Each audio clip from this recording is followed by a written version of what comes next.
Mio figlio del Brasile mi ha mandato un messaggio e mi ha detto che è successo. Ho detto non so niente. Che esempio. Un'agitazione qua. Che robe.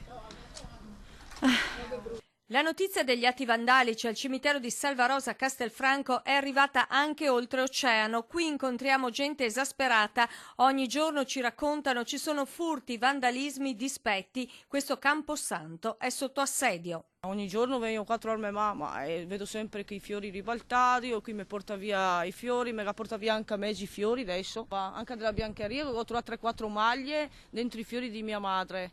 Fazzoletti sporchi, carta sporca.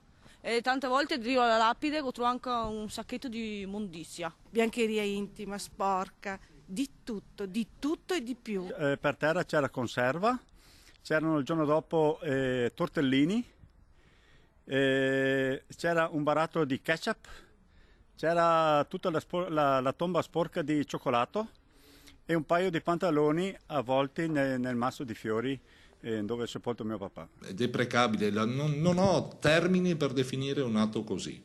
Nel cimitero ci sono le telecamere di videosorveglianza, ma ci fa sapere il sindaco Marcon, i vandali, oltre ad aver rotto i vetri della chiesetta, si sono pure rubati il videoregistratore, quindi niente immagini.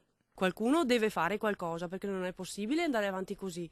E anche da mio suocero hanno rovinato la tomba e non lo so, ce l'hanno su con qualcuno, non sembra, perché rompono di qua, rompono di là e a questo punto no, non si può andare avanti così, bisogna fare qualcosa. Bisogna far funzionare le telecamere e punire chi che ha fatto il disastro, perché così è impossibile, insomma, acciapparsi anche con i cimiteri.